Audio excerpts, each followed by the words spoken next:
નમસ્કાર, good morning મિત્રો. છેલ્લે આપણે વાયુનો ગતિવાદ ચેપ્ટર પૂર્ણ કરેલું હતું. આગળ વધીએ ત્યાંથી JEE અને નીટ. તો મેં તમને અગાઉના લેક્ચરમાં પણ કીધેલું છે એ મુજબ કે આ ચેપ્ટરમાંથી JEE MCQ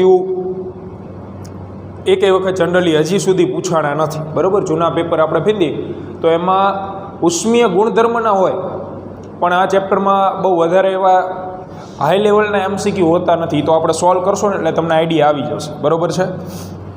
હવે આપણે જનરલી શું હોય છે કે ચેપ્ટર પૂરું થાય ને એટલે હું તમને દરેક ચેપ્ટરમાં આવતા બધા મહત્ત્વના સૂત્રો લખાવી દઉં છું. પણ આ ચેપ્ટરમાં તમે જે ફેરબુક બનાવેલી છે અથવા તો છેલ્લા 2 દિવસની આપણી પાસે જે PDF છે એમાં ખાલી સૂત્રો જે લખાવેલા છે, એની તારવણી તો ભણ્યા નથી આપણે. બરાબર, માત્ર સૂત્રો જ લખાવેલા છે. એટલે આના સૂત્ર આપણે અલગથી નહીં લખાવીએ. એ સૂત્ર જે છેલ્લા 2 દિવસની PDF છે એમાં લખાવેલા જ છે ટોપિક વાઇઝ, એને આપણે એપ્લાય કરતા જઈશું ને MCQ સોલ્વ કરતા જઈએ. તો જુઓ, પહેલો MCQ, નિયત દળ ધરાવતા વાયુની 0 ડિગ્રી સેલ્સિયસ તાપમાને ઘનતા અને દબાણનો ગુણોત્તર x છે, તો 100 ડિગ્રી સેલ્સિયસ તાપમાને આ ગુણોત્તર કેટલો થાય? તો તમને પહેલી વસ્તુ તો દળ આપી દીધું છે અચળ.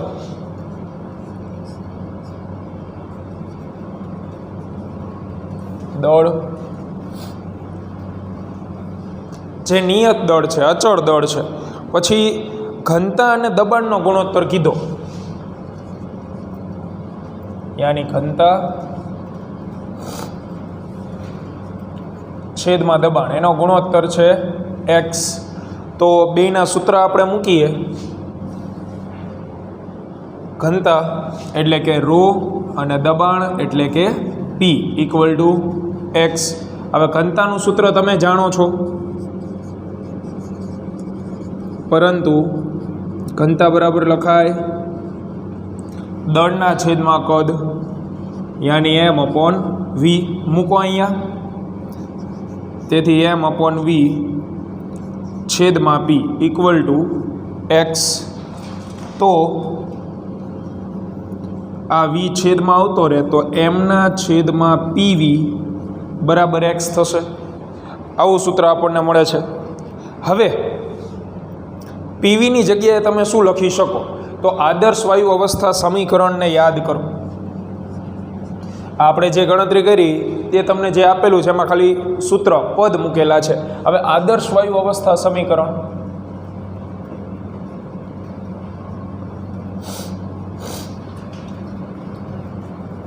PV બરાબર શું હતું? μRT. એટલે PVની જગ્યાએ તમે μRT જે છે એ મૂકી શકો. તો આપણું સમીકરણ નંબર 1 છે એમાં PV છેદમાં છે એની જગ્યાએ મૂકી દો μRT. સમીકરણ નંબર 1માં મૂકતા, તેથી mના છેદમાં μRT = શું થઈ જશે? x થઈ જશે. હવે દળ અચળ આપેલું છે, મ્યુ એટલે મોલ સંખ્યા પણ અચળ છે અને વાયુ અચળાંક r પણ શું છે? અચળ છે. તો તમને આના ઉપરથી આવું લખી શકાય, mના છેદમાં μr = xt. તો આ આખું જે તમને પદ મળી રહ્યું છે એ તો અચળાંકોનો સમૂહ છે. ટૂંકમાં અચળ હોય ને, તો આવું મળ્યું xt બરાબર અચળ. હવે xt બરાબર અચળ મળે, જેમ કે આપણે બોયલનો નિયમ ભણી ગયા, ચાર્લ્સનો, ગેલ્યુસેકનો. તો PV બરાબર અચળ, પછી લખાય P1 V1 બરાબર P2 V2. એ જ પ્રમાણે xt જો અચળ હોય તો તમે લખી શકો x1 T1 x2 T2. આનો મિનિંગ થાય કે T1 તાપમાને ગુણોત્તર કેટલો? આનો મિનિંગ થાય T2 તાપમાને ગુણોત્તર કેટલો? તો આપણને કયા તાપમાને ગુણોત્તર કિંમત મૂકી દે? x1ની જગ્યાએ આપણે મૂકીશું x. જ્યારે T1ની જગ્યાએ શું મૂકીશો? તો તાપમાન. હવે તાપમાનનો એકમ હોય SI એકમ કેલ્વિન. તો T1 તરીકે 0 સેલ્સિયસ છે એટલે અહીંયા મૂકવાનું 273 કેલ્વિન. સામે x2 આપણે ફાઇન્ડ આઉટ કરવાનું છે. કયા તાપમાને ગુણોત્તર ગોતવાનો છે? 100 ડિગ્રી સેલ્સિયસ. તો 100 ડિગ્રી સેલ્સિયસ એટલે 373 કેલ્વિન. એ તો ઓપ્શનમાંથી ખબર પડી જાય.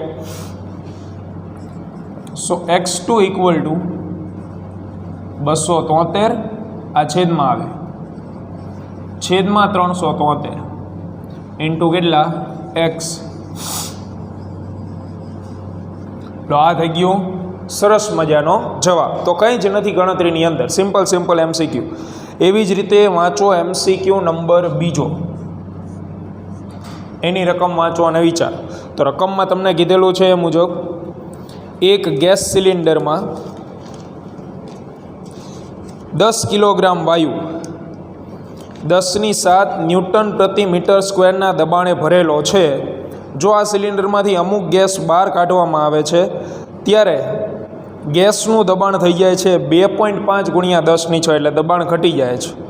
તો કેટલો ગેસ બહાર કાઢવામાં આવેલો હશે? તો આપણે એક જ સમીકરણ અહીંયા વાપરી શકીએ. ગેસની વાત કરેલી છે, વાયુની વાત કરેલી છે. તો વાયુ માટે PV બરાબર μRT. હવે રકમ વાંચીને એક વસ્તુ ક્લિયર કટ સમજાઈ જાય કે એમાં દબાણ અને દળ બે વસ્તુ આપેલી છે. તો અહીંયા દળ લાવવા માટે તમે શું કરશો? તો કે મોલ સંખ્યાનું સૂત્ર હતું દળના છેદમાં અણુભાર, જે તે વાયુનું દળ, અને છેદમાં જે તે વાયુનો અણુભાર. તો હવે આને તમે અહીંયા મૂકો તો PV બરાબર m/m0 ઇન્ટુ RT થશે. બરાબર. તો હવે તમે આની અંદર ચેક કરો કે ભાઈ આ જે વી રહ્યો હું જમણી બાજુ છેદમાં જવા દઉં છું, તો P બરાબર બને છે RT/m0 into V into m. આવું સૂત્ર બને છે. ક્લિયર? પીને આપણે કરતા બનાવી દીધું. હવે જુઓ, આ અચળ હોય, તાપમાન અચળ છે, કારણ કે રકમમાં કીધું નથી તાપમાન બદલાય છે એવું. અણુભાર તો એક જ ગેસ છે, શરૂઆતમાં કંઈક હશે, ગેસ બહાર નીકળે ત્યારે એનું દળ ઘટશે. અને કદ તો ગેસના બાટલા જેટલું. તો ટૂંકમાં આના ઉપરથી આપણે લખી શકીએ કે દબાણ અને વાયુનું દળ બંને એકબીજાના શું હોય? સમપ્રમાણમાં હોય. આ બે એકબીજાના સમપ્રમાણમાં થશે.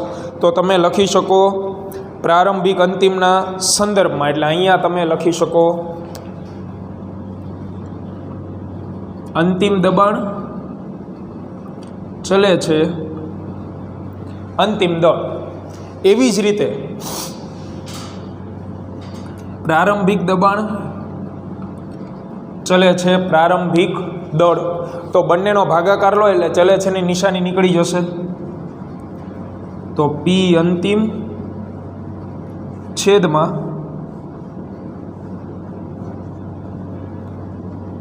P પ્રારંભિક ઇક્વલ ટુ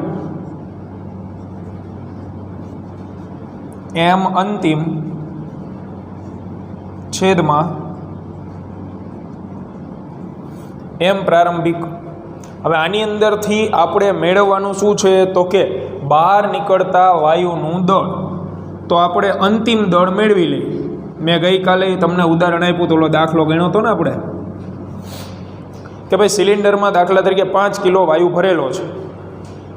થોડાક સમય પછી એનું દબાણ ઘટે છે, તો તમે સિલિન્ડરની અંદરના વાયુને માપો છો, 5 કિલોની જગ્યાએ 2 કિલો હોય છે. તો બહાર નીકળી ગયેલો વાયુ કેટલો થાય? તો 5 - 2 3 કિલોગ્રામ થાય. એટલે અહીંયા આપણે આ એમ અંતિમ ગોતશું, પણ પ્રારંભિક દળમાંથી અંતિમ દળ બાદ કરશો એટલે તમને બહાર નીકળી ગયેલા વાયુનું દળ જોવા મળશે. મેળવીએ અંતિમ દળ.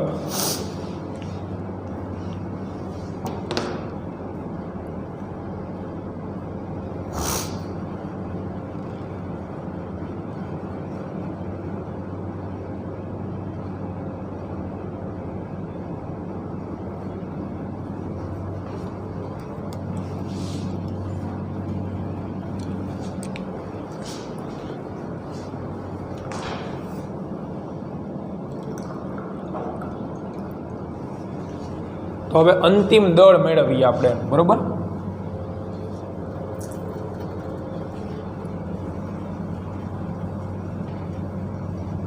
અને પછી જે પ્રારંભિક દળ છે એમાંથી બાદ કરી દેજો.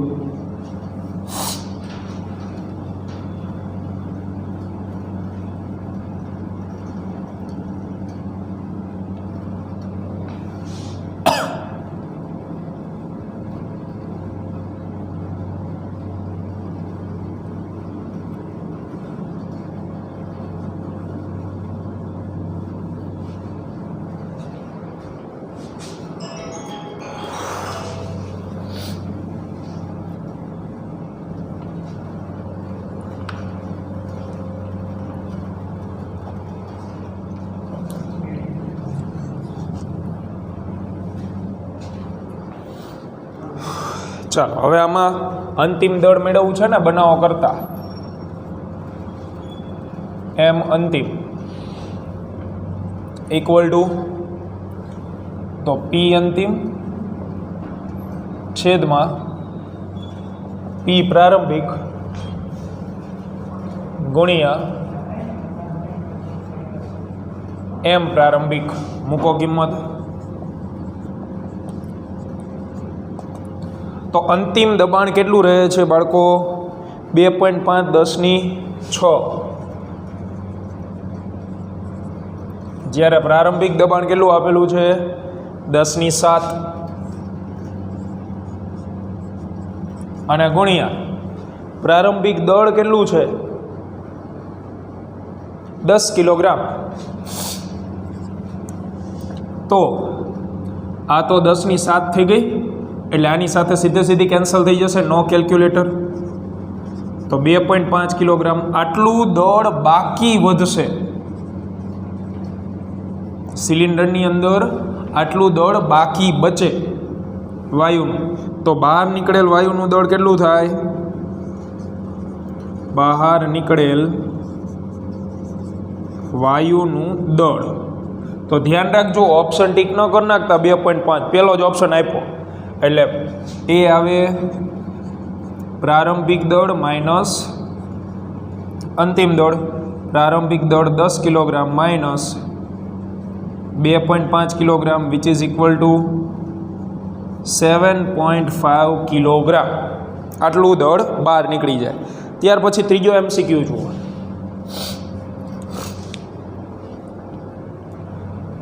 એની રકમ વાંચો.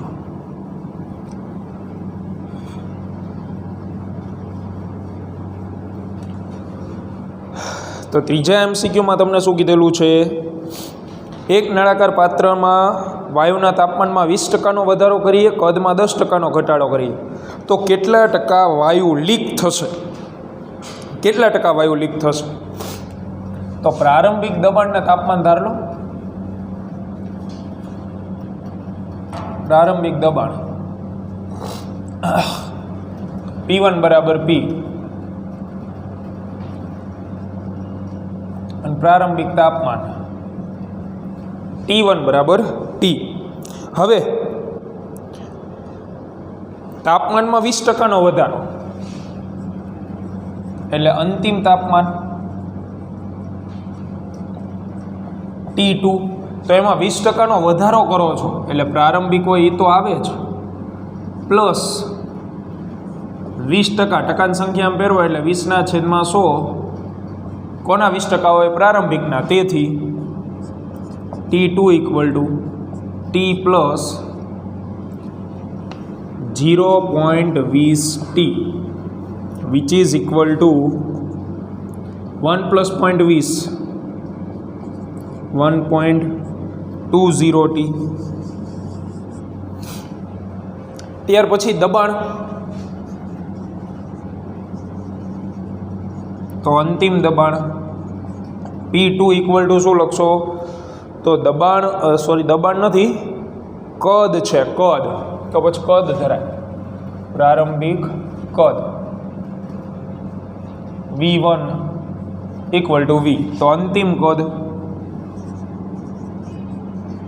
V2 ઇક્વલ ટુ 10% ઘટાડો,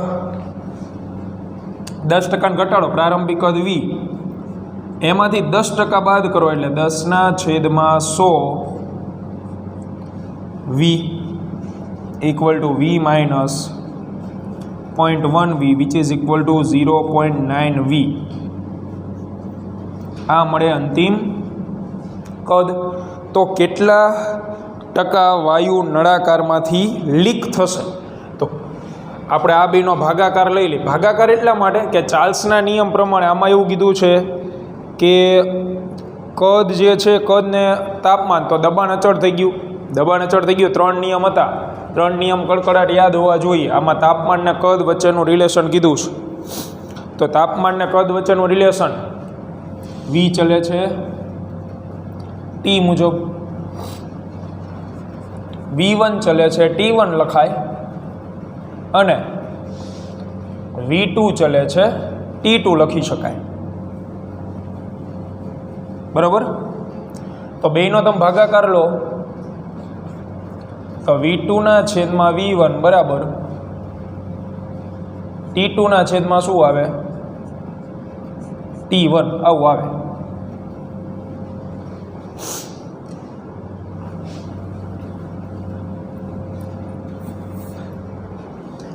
એટલે આપણે v2/v1 t2/t1, તેથી v2/t2 એને તમે કરતા બનાવો. v2/t2 એનો તમે ભાગાકાર લો તોય ચાલે, ડાયરેક્ટ ભાગાકાર લો ને તોય ચાલશે. ચાલો સીધો જ ભાગાકાર લઈએ, આપણે ગણતરી લાંબી નથી બનાવી. બાકી ચાર્લ્સના નિયમ પ્રમાણે ચાલો તોય આન્સર તો મળવાનો જ છે, પણ ખાલી બેનો ભાગાકાર લઈએ આપણે. તો બંનેનો ભાગાકાર લેતી વખતે જે તમને રકમમાં આપેલું છે અને ગોતવાનું કીધું છે એ મુજબ v2/t2, v2/t2 ચાર્લ્સના નિયમ પ્રમાણે v ચલે છે t અચળ, તો v/t, v ચલે છે t, તો v/t ઇક્વલ ટુ શું લખાય? અચળ લખાય ને, એના ઉપરથી છે આ.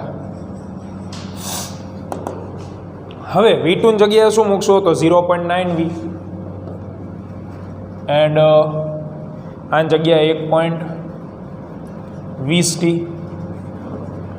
તો 0.9/1.20, અને v/t એટલે તમે લખી શકો v/t એટલે v1/t1. તો આ તમને ભાગાકાર કેટલો મળે છે? ભાગાકારી કરી જુઓ, 0.75 મળે. એટલે અહીંયા આપણે લખીએ ને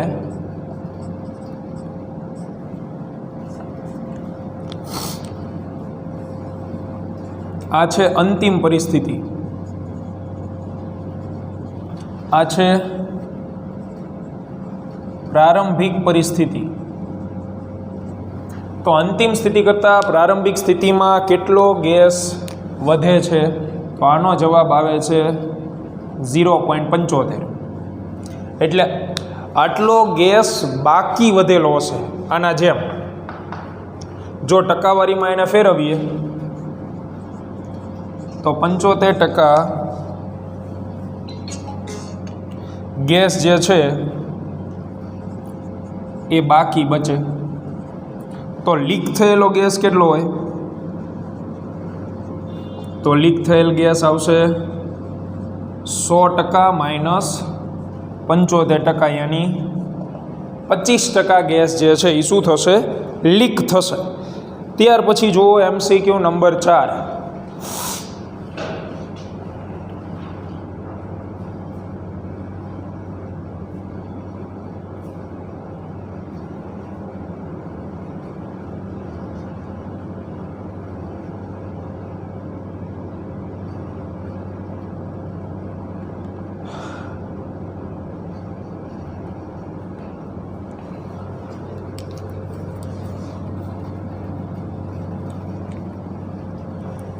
ચોથો MCQ જુઓ.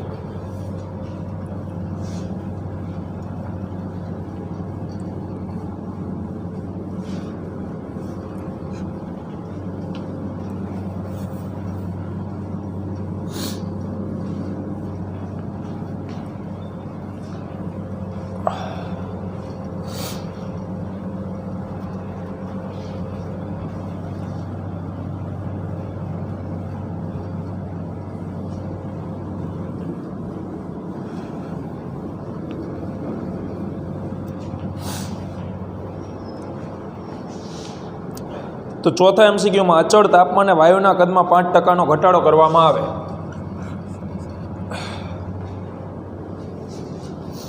તાપમાન આપી દીધું છે તમને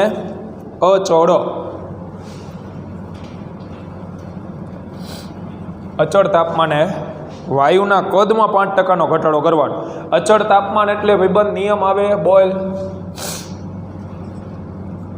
પીવી બરાબર અચળ તાપમાને દબાણ અને કદ વ્યસ્ત પ્રમાણમાં હોય તો લખી શકો P1 B1 P2 V2. હવે V2 જે છે એ શું છે તો કદનો અંતિમ કદ. તો કદમાં શું કરેલું છે ભાઈ 5%નો ઘટાડો. તો કદમાં 5%નો ઘટાડો કરો એટલે પ્રારંભિક કદ V1 છે એમાં 5% ઘટાડો એટલે માઇનસ અને ટકાને સંખ્યામાં ફેરવો 5/100 V1 તો V1 - 0.05 V1 બહાર કાઢો 1 - 0.05 એટલે આ આવશે 100 - 5 95/10 કરી નાખો ને તોય ચાલશે કેલ્સી નથી ને એટલે 100 - 5 95/100 V1 આવું મળે છે. હવે આ જે તમને V2 મળ્યું એને તમે અહીંયા મૂક દો સમીકરણ 1માં. જે સમીકરણ નંબર 1માં મૂકતા સમીકરણ 1માં મૂકવો જોઈએ P1 V1 = P2 એમ નામ V2 ની જગ્યાએ 95/100 ગુણ્યા V1 બે બાજુથી V1 કેન્સલ થઈ જશે. તો હવે આપણે ગોતવાનું છે દબાણ P2 અંતિમ દબાણ ગોતવાનું. તો P2 બરાબર શું આવશે 100 આ બાજુ આવતા રહે 100/95 P1 100 અહીંયા 95 P1 આ મળશે મને અંતિમ દબાણ. તો હવે દબાણનો ફેરફાર પૂછ્યો એમને ઘટાડો વધારો એટલે ફેરફાર થયું તો અંતિમ દબાણ બરાબર લખાય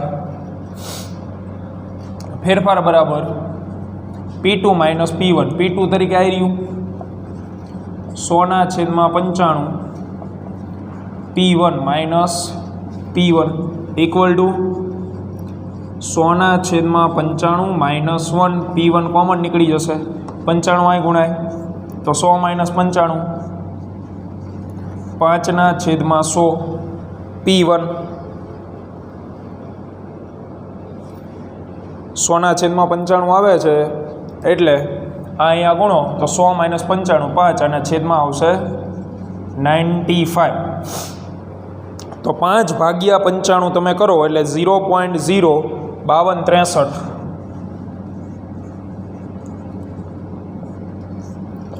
P1 મળે. અને ટકાવારીમાં ફેરવો તો ગુણ્યા 100% કરી નાખો ગુણ્યા 100 કરો એટલે 5.26% થાય માટે 5.26%. પણ વધારો કે ઘટાડો હોય તો કે દબાણને કદ વ્યસ્ત પ્રમાણમાં હોય. હવે રકમમાં કદમાં ઘટાડો છે એટલે દબાણમાં વધારો હોય. આ ધ્યાન રાખજો 5.26% જવાબ આવી જશે પણ વધે ઘટેમાં ધ્યાન રાખો. સદનસીબે ઓપ્શન એવા વધે ઘટેવાળા એક નથી આપ્યા એટલે તો એમાં તમને જવાબ મળશે 5.26નો વધારો બરાબર ઘટાડો નહીં આવે વ્યસ્ત પ્રમાણમાં હોય બે બોઇલના નિયમ મુજબ. ત્યાર પછી 5મો MCQ જુઓ MCQ નંબર 5 રકમ વાંચો એની તો સાવ નીટમાં કંઈ નાખી દેવા MCQ નથી હોતા બરાબર. તો રકમમાં કીધું છે આદર્શ વાયુનું તાપમાન 27 ડિગ્રીથી 227 કરવામાં આવે 27 ડિગ્રીથી 227 તો RMS ઝડપ 400થી બદલાઈને VS થાય છે તો VS બરાબર કેટલા. હવે RMS ઝડપ અને તાપમાન વચ્ચેનું રિલેશન તો આપણે સરસ મજાના 3 સૂત્રો લખાયા હતા. VRMS બરાબર √3RT/m0. પછી એક ઘનતાવાળું લખાયું હતું અને એક વેગવાળું હતું. ત્રણેય સૂત્ર તમે ફેરબુકમાં જોઈ શકો, જેને આગળના લેક્ચર જોયા હોય એને ખ્યાલ. √3RT/m0 આવું સૂત્ર હતું. VRMS બરાબર 3RT/m0, યાની VRMS ચલે છે √T લખાય તાપમાનના વ્યસ્ત પ્રમાણમાં. તો હવે આના મુજબ આપણે ચાલીએ તો પ્રારંભિક તાપમાન છે 27 ડિગ્રી સેલ્સિયસ. કોઈ દિવસ તાપમાન ડિગ્રીમાં રાખવાનું જ નહીં. તો 273 + 27 = 300 કેલ્વિન. અને T2 એ છે 227 ડિગ્રી સેલ્સિયસ. તો 273 227 એનો સરવાળો કરો એટલે એ મળે છે 500 કેલ્વિન ટોટલ. એના પછી આગળ શું આપેલું છે તમને? તો રકમની અંદર બીજો જે વેગ છે ને આપણે એ મેળવવાનો છે. પ્રારંભિક વેગ આપી દીધો છે. પ્રારંભિક વેગ યાની આ તાપમાને વેગ તમને આપેલો છે 400 મીટર પ્રતિ સેકન્ડ. રકમમાં જોઈ શકો તમે 400 મીટર પ્રતિ સેકન્ડ છે. અંતિમ વેગ જ્યારે તાપમાન T1 માંથી બદલાઈને T2 થઈ જાય છે ત્યારનો અંતિમ વેગ V2 હોય તો એ આપણે ગોતવાનો છે. આર યુ રિલેશન વાપરીએ તો V1 ચલે છે √T1 અને V2 ચલે છે √T2. તો બંનેનો ભાગાકાર લઈ લો એટલે ચલે છે દૂર. તો V2/V1 =√T2/T1. V2 ને કરતા બનાવી દો તો V2 √T2/T1 ગુણ્યા થઈ જશે V1. મૂકો કિંમતો. V2 બરાબર વર્ગમૂળમાં T2 કેટલું છે 500/300 અને V1 છે 400. તો વર્ગમૂળમાં 5/3 ગુણ્યા 400 તો 5/3 1 પોઈન્ટ સમથિંગ આવે. અહીંયા તમારે કેલ્ક્યુલેટરની જરૂર પડશે. 5/3 400 એપ્રોક્સિમેટલી હાલવાનું નિયરલી ઇક્વલ ટુ આ ગુણોત્તર 1 કરતાં કેવો મળશે મોટો. એનું પાછું તમે વર્ગમૂળ કાઢશો બરાબર તો નિયરલી ઇક્વલ ટુ 1 જ આવવાનું. અને 400 ગુણ્યા 1.5 અથવા 1 કરો તો જવાબ 400 કરતાં તો મોટો જ આવવાનો. આપેલા ઓપ્શન પૈકી જુઓ તમે 400 કરતાં મોટા જવાબો આપેલા છે એવા બે ઓપ્શન છે, એક 516 એક 740. 450 તો આવવા નથી. તો એ તમારે કેલ્ક્યુલેટરની અંદર હિસાબ કરવાનો બાકી રહેશે. 516.91 જવાબ આવે બરાબર. તો આ લોજિક ઉપરથી આવા MCQ સોલ્વ થઈ જશે બહુ ઝડપથી. ત્યાર પછી આપણે જોઈએ આગળનો છઠ્ઠો MCQ. એ આ પ્રકારનો છે, ટ્રાય કરી શકો. MCQ number 6.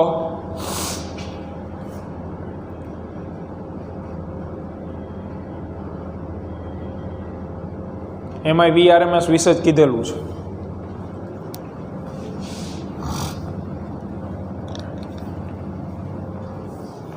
છઠ્ઠા MCQ ની અંદર જો રકમ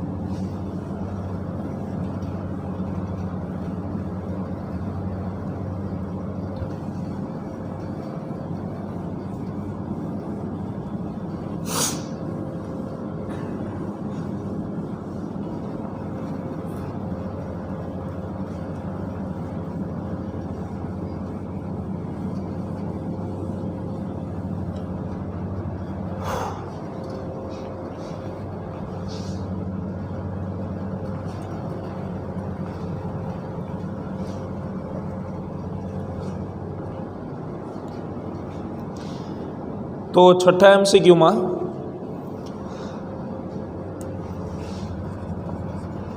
રકમ જો આપેલ તાપમાને કોઈ વાયુના અણુની RMS ઝડપ તેટલા જ તાપમાને ઓક્સિજન વાયુના અણુની RMS ઝડપ કરતાં √2 ગણી હોય તો તે વાયુ કયો હોય?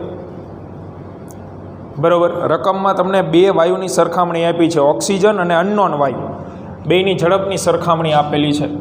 એટલે અહીં લખીએ કે કોઈ વાયુની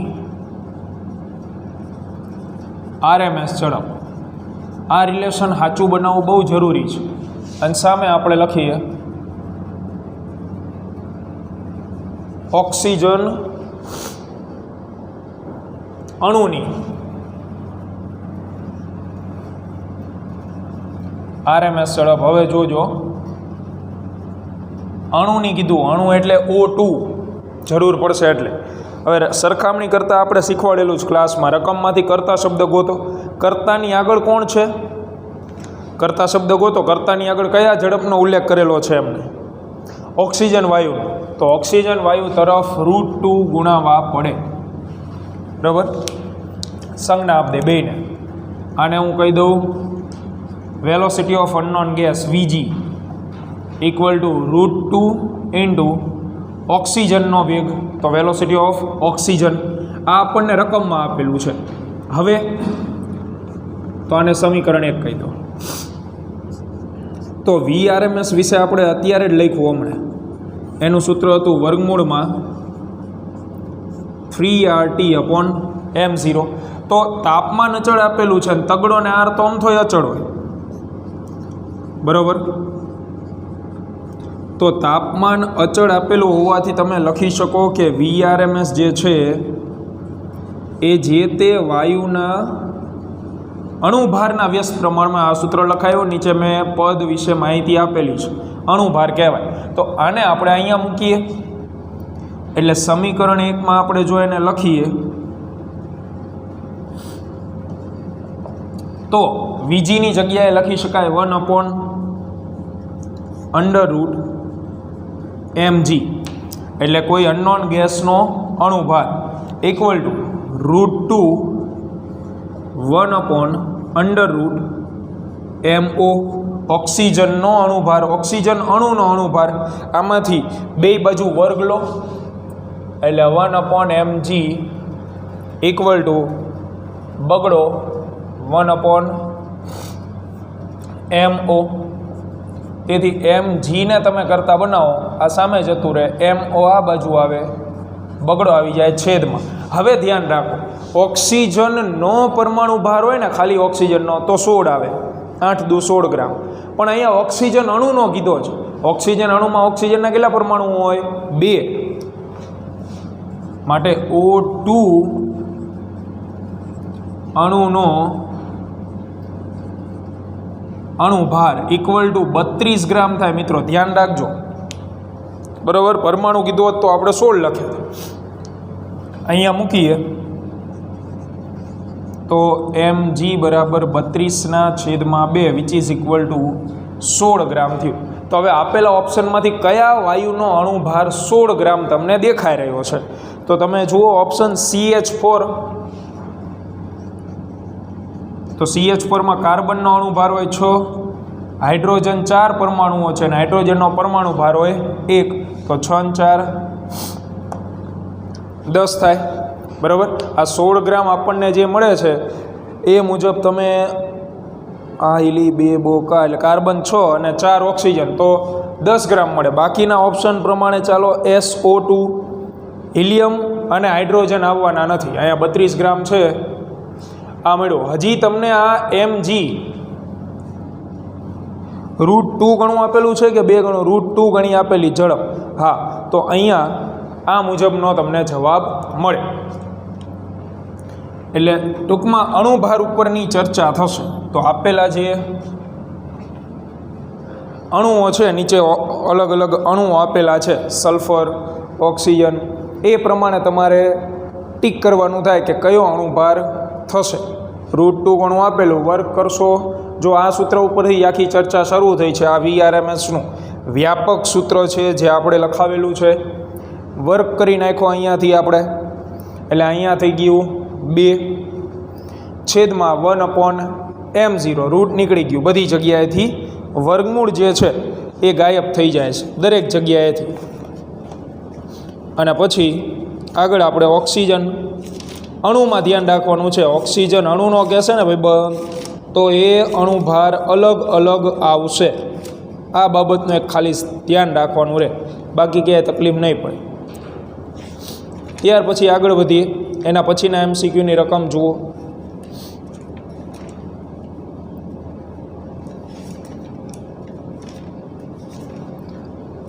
એના પછીનો એમસીક્યુ જે તમને આપેલો એમાંય આનો જ ઉપયોગ કરવાનો છે, VRMS વાળાનો જ. તો જોતા જઈએ આપણે.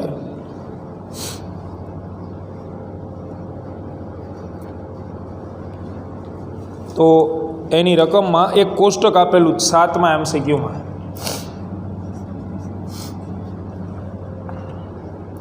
આ એક હાઇલાઇટ કરી નાખજો. જો પરમાણુ કીધું હોય ને તો 16 ગ્રામ મૂકવાનું થશે. અણુ કીધું છે એટલે 32 ગ્રામ આપણે મૂકેલું છે. 32/2 એટલે તમને 16 ગ્રામ જેનો જવાબ આવતો હોય ને એ જવાબ થાય. તો CH4 જ થાય. અહીં આન્સર લખી દઉં, નહીં તો હજી અમુકને પાછી ખબર નહીં પડે કે CH4 કેવી રીતે આન્સર આવે. આપેલા વિકલ્પો પૈકી CH4 નો અણુભાર ઇક્વલ ટુ કાર્બનનો અણુભાર હોય 12 વત્તા ઓક્સિજનના 4 પરમાણુઓ છે 4, એ 12 ને 4 16 ગ્રામ થાય. એટલા માટે CH4 જવાબ આવે. હવે જો 7મા એમસીક્યુમાં એક કોષ્ટક આપેલું છે અને અણુઓની સંખ્યાનો ગુણોત્તર માગેલો છે. અણુની સંખ્યાનો ગુણોત્તર. અણુની સંખ્યા આવતી હતી ભાઈ આદર્શ વાયુ અવસ્થા સમીકરણમાં PV બરાબર μRT મોલ સંખ્યા N/NA. તો PV બરાબર nRT/NA થઈ જાય. યાની PV ચલે છે NT. આવું લખી શકાય. PV ચલે છે NT, કારણ કે R અને NA તો અચળાંક હતા એટલે તમે P1 V1 ચલે છે N1 T1 and P2 V2 ચલે છે N2 T2 લખી શકો. હવે આમાં પૂછેલું છે તમને અણુઓની સંખ્યાનો ગુણોત્તર, એટલે N1/N2 જે છે ને કરતાં બનાવો. તો આમાં ભાગાકાર લઈ લો, એટલે ભાગાકાર લઈએ આપણે એટલે જવાબ મળશે.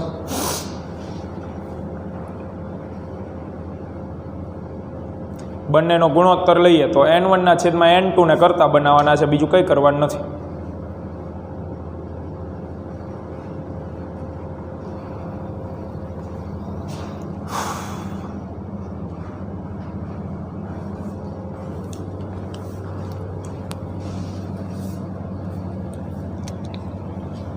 તો N1/N2 બનાવીએ કરતાં એટલે આવે જવાબ સરસ મજાનો.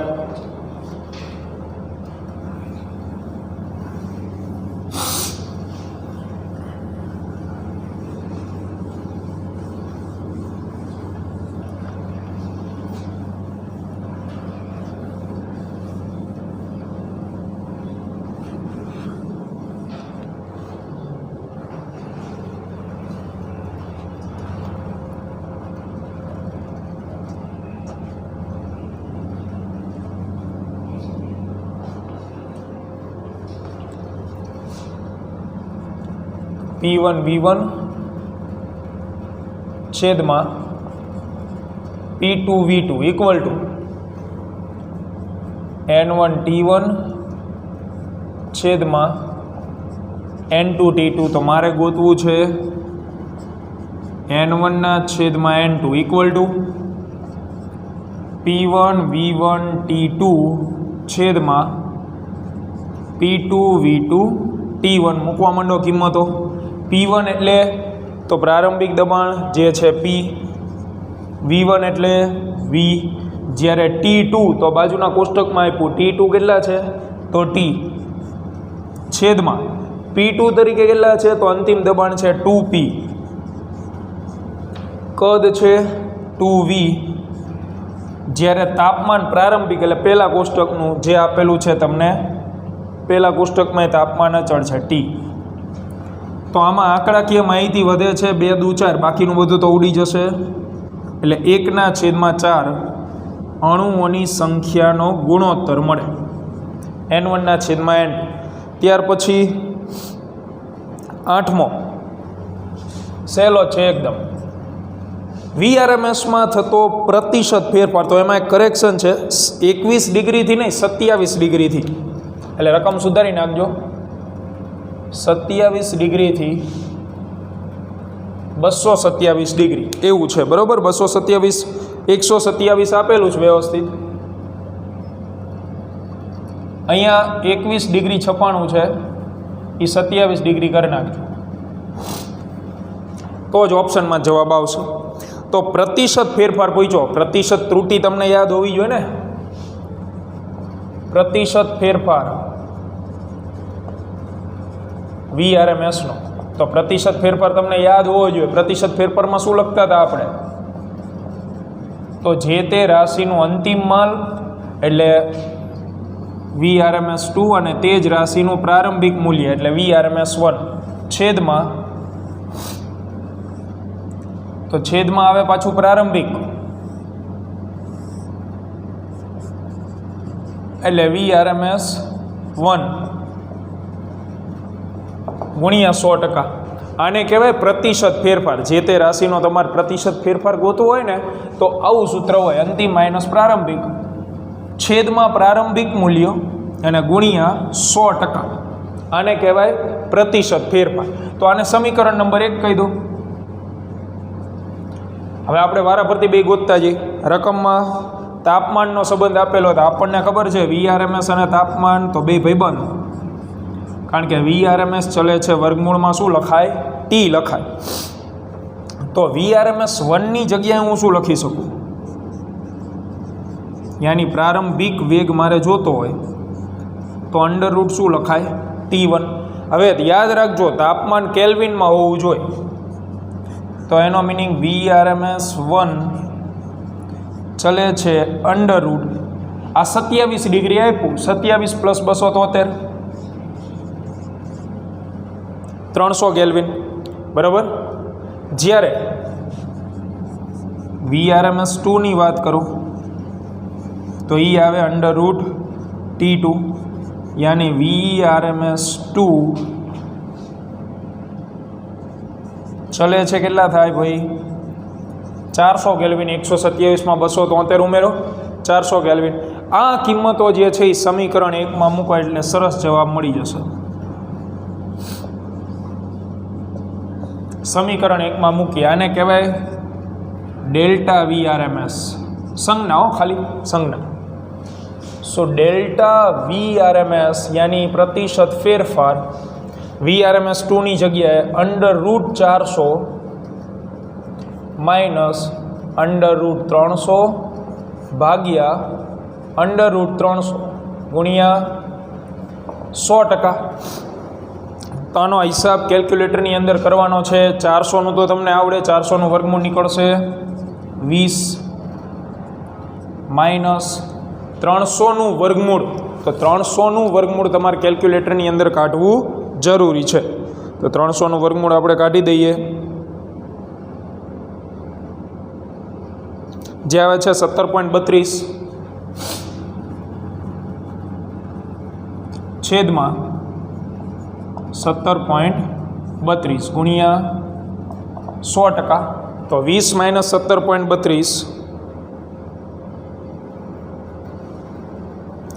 2.68 ભાગ્યા 17.32 ગુણ્યા 100%. બેનો ભાગાકાર કરો ગુણ્યા 100%. તો 2.68 ભાગ્યા 17.32 એટલે 0.1547 મળ્યો ને ગુણ્યા 100%. તો 15.47% એટલે નિયરલી ઇક્વલ ટુ 15.5% આવે. ઓપ્શન બીજો જવાબ આ પ્રતિશત ફેરફારનું સૂત્ર છે, બરાબર. તો આજના લેક્ચરમાં અહીંયા સુધી રાખીએ, આવતીકાલે કન્ટિન્યુ કરીશું અહીંયાથી.